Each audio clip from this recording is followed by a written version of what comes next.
Welcome to the Brand New Me podcast. I'm Frances. And I'm Pam. And we are two women passionate about helping others thrive in life, not just survive. In each episode, we're going to find creative ways to offer hope for your future through our own life experiences. So join us every week as we learn together that we really can be a brand new me.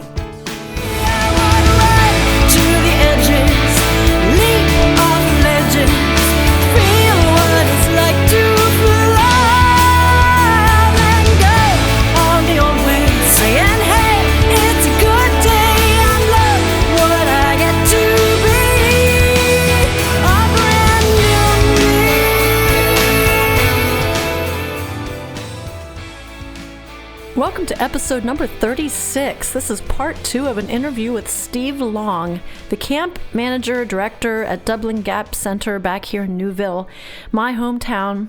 It's a beautiful 150-acre campus, and last week he told us how he ended up there. It was by way of a motorcycle accident that totally changed the plans of his life, but actually found a new path and new direction, and he has now been the director there over 40 years. And so we tagged on to his interview this little excerpt where he told us how he met his wife there, and he has some advice for us when you're in your 20s and you're not sure what to do, and maybe things in your life get rearranged.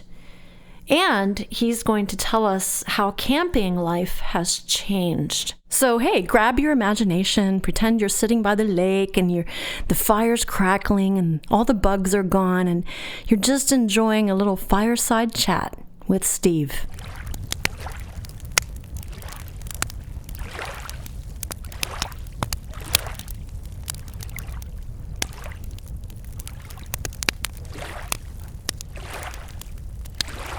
I've met so many good people. I met my wife, actually, when I came to camp in that May of '76. The camp board told me that camp was about 6 weeks away from starting, and they said, you'll need to hire all your summer staff. We don't have summer staff lined up yet, and your camp directors need recruited.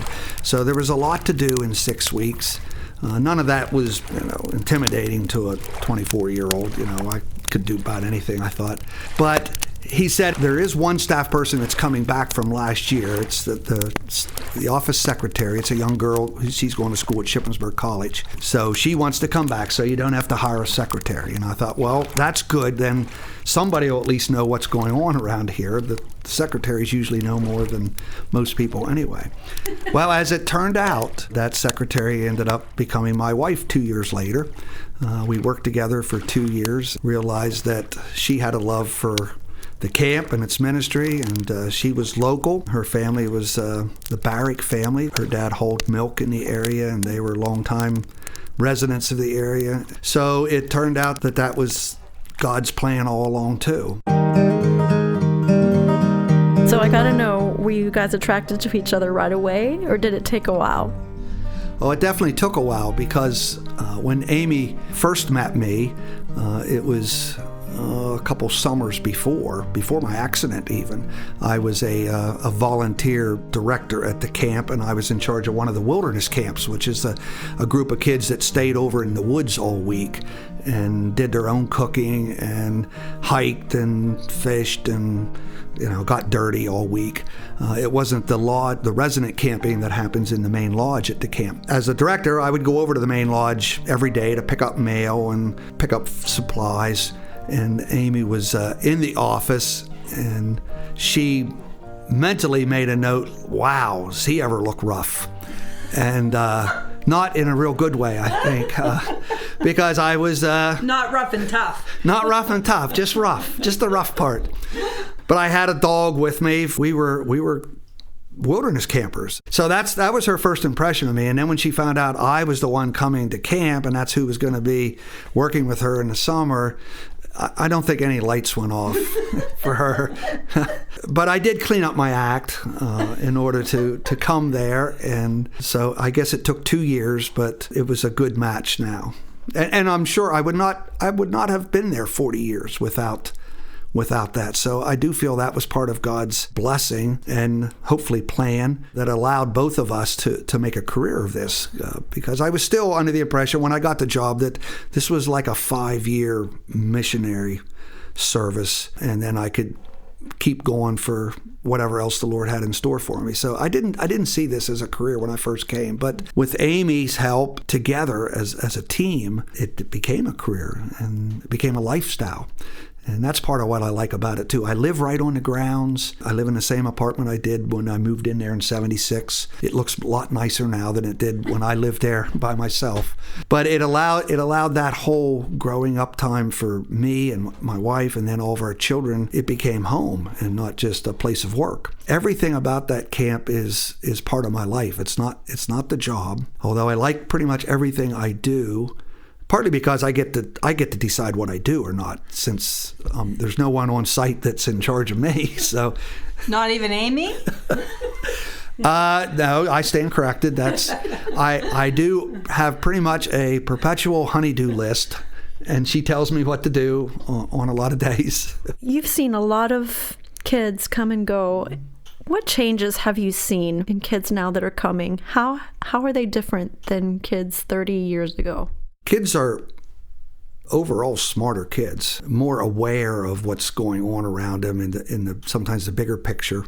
You know, when I grow up, things were simple enough that you didn't have to be aware of the world situation, what was going on outside of your own little neighborhood or community. Now, the world's being a global situation, you're aware of everything all the time. And it makes kids, I think, a little more apprehensive. I know it makes the parents a little more apprehensive. Campers come to camp and they don't have the reckless abandon or the confidence to just do things, try things.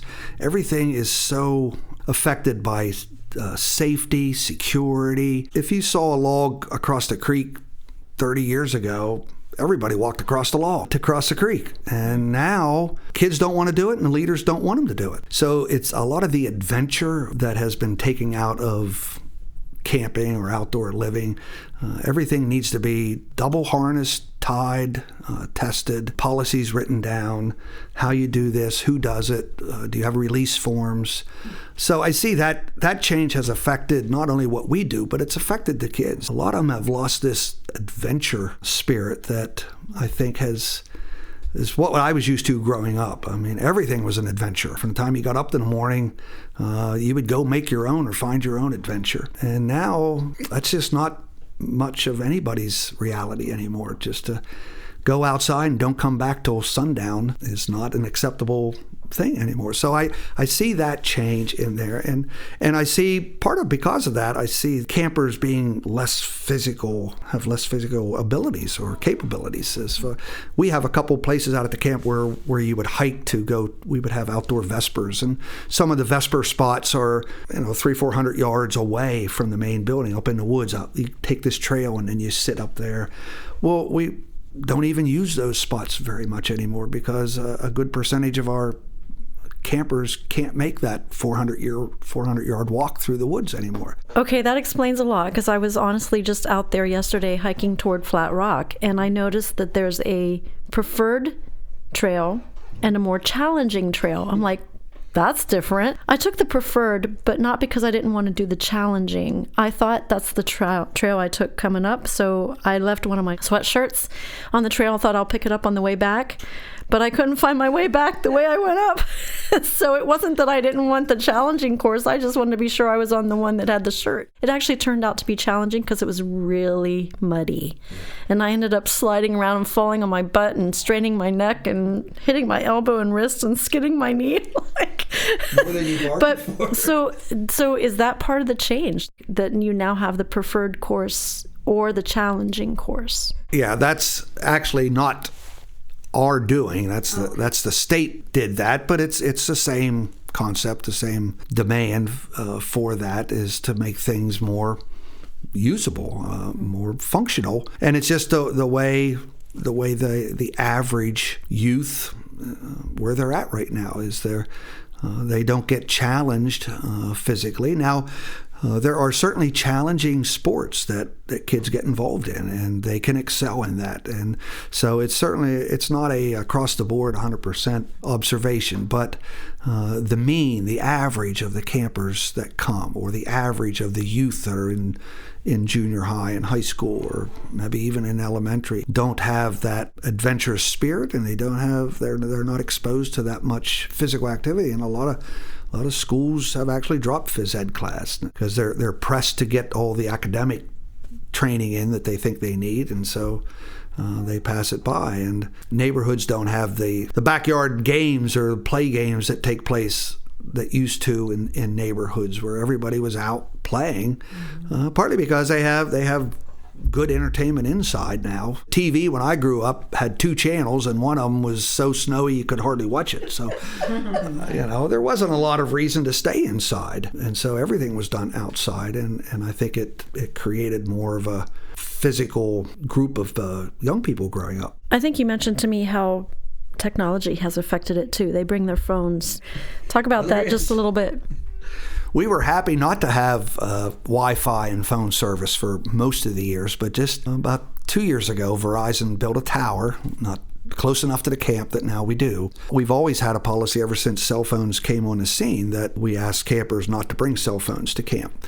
And that's a lot of reasons, or multiple reasons for that. One, we want them to stay engaged with what we're doing and not be attached to what's happening back home. We also know that most cell phones have cameras, and live pictures from camp can be not appropriate at times. And we saw that happening in different scenarios.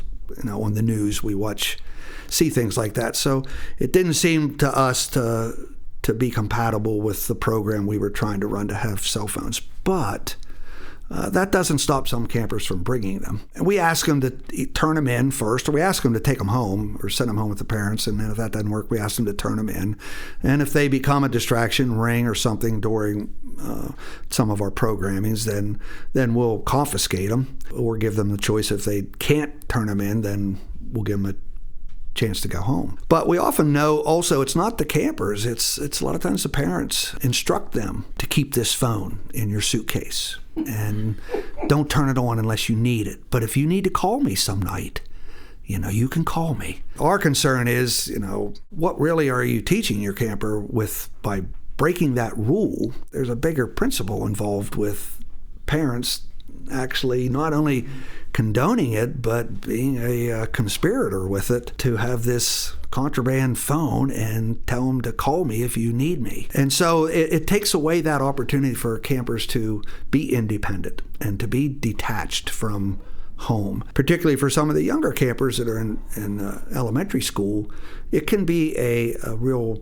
positive growing experience, even though, like a lot of positive growing experiences, there's little pain or suffering or emotional distress that goes through the valley that you're going through. For some of them, they just don't think they can live without their phone, and we're trying to help them find out they can. Well, I think that is a cool way to bring us back around to what you went through originally, the motorcycle accident, the loss of motivation to keep on the trail you were, and part of it was just because you couldn't pursue the Army thing, you couldn't pursue some of the things you wanted.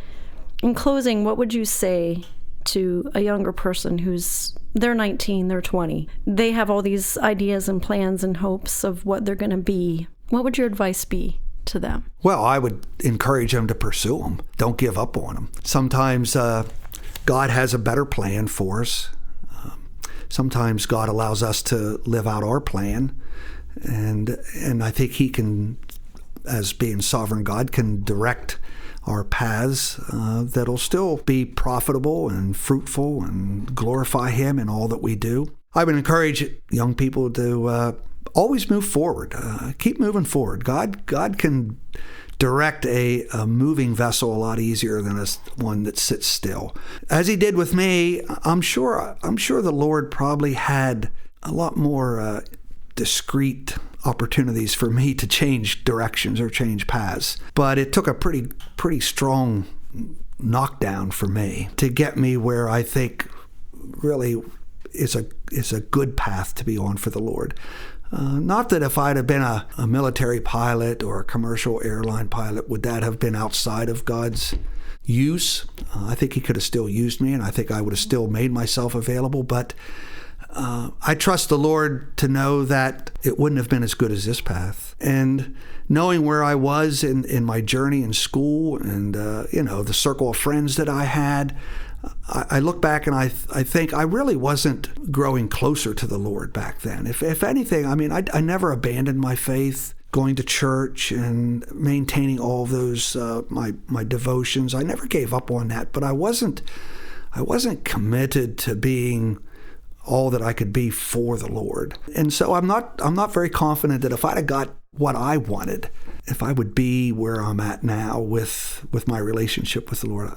I think I might have drifted further away. Not to the point maybe of losing my salvation, but I certainly can't argue with what the Lord has done for me to bring me to a place where I am happy in my work. It's one of the verses in Ecclesiastes that says a gift of God is to have a full life and to be happy in your work. And I think that's God gifted me with that. I'm happy with what I do, and all of my needs and wants are provided for. I have a great circle of friends. I've met a lot of good people, Frances, just you included, but lots of people like you that come to camp on fire for the Lord with a story to tell, and they share it with the people that are at the camp, lifting up the Lord's name. And I've got to meet just so many good people, and my kids have got that exposure as they were growing up. They all walk with the Lord now and are active in their church and have families. There's no greater joy than to know that your children walk in the truth. So it's to me that there's nothing the Lord could have done any better for me than to knock me down and help me through a couple-year valley to regain my vision and to regain my trust in him. And then he gave me this opportunity. Well, thanks for coming over today. Yeah. Long trip there from what, 6 miles? But it's a holy mountain. I love being over there. So thanks, Steve, for coming in. You, as well as anybody else, is invited to take the trip to Dublin Gap and take a stroll through that holy ground. It's 150 acres, and God did provide a very beautiful place for people to meet him and to grow in their relationship to him. We enjoy having summer camps, church groups, individuals just to come out and spend some time with him there. So the offer is open. Hey, if you're looking for a great place to get away and just spend some time, I highly recommend Dublin Gap Center, and I've gone there myself. They have beautiful cabins that you can rent, and I've rented them for the day, and a couple days in January just took time to get away and pray and reflect and look at the new year and my goals, and then I'd go for a walk out in the mountains. It was just incredible. So check it out. Yes, here in Newville, we have a great place of refreshment and relaxation. Thanks for joining us. Next week, we have an incredible story. This is a first of its kind on our podcast. I won't give it away, but make sure you join us next week. And hey, have a great week. And remember, don't give up hope. No matter what you're going through, there is light at the end of the tunnel, and things can change, and life could even be better than what it was before if you'll just hold on.